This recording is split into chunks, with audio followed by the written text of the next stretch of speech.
Minkejja li mdawra minn ċirkostanzi diffiċli f'pajjiża, Roberta Metsola u żewġ membri parlamentari Ewropej l-oħra tal-Partit Nazzjonalista irnexxilhom iġibu riżultati pożittivi. Hekk qal il-Kummissarju Ewropew għall-Immigrazzjoni, l-Intern u ċ-Ċittadinanza Dimitris Avramopoulos waqt laqgħa privata ma' Metsola f'Lukanda ewlenija. U nota partikolarment il-ħidma ta' Metsola biex seta' tiġi approvata liġi li mistennija s-saħħa s-sigurtà mal-frontieri tal-Unjoni Ewropea. Dan kien possibbli grazzi għal negozjati li mexxiet l-MP Maltija.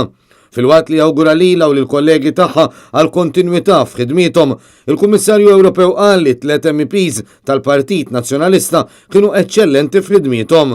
U appella li fil-leġislatura li tmiss il-Parlament Ewropew ikompli jaħdem biex jiddefendi l-valuri Ewropej fil-waqt li jsegwi x-xogħol intensiv li sar fl-aħħar 5 snin.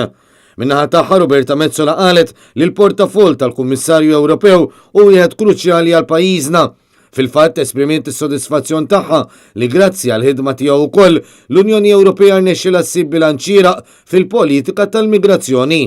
Ispjegat li l-an ta' ħidmieta wara l-liġi l-ġdida dwar il-frontieri kien li l-Unjoni turi solidarjetà ma' minnu fil-bżonn fil-waqt li tkun severa ma' min jabuża.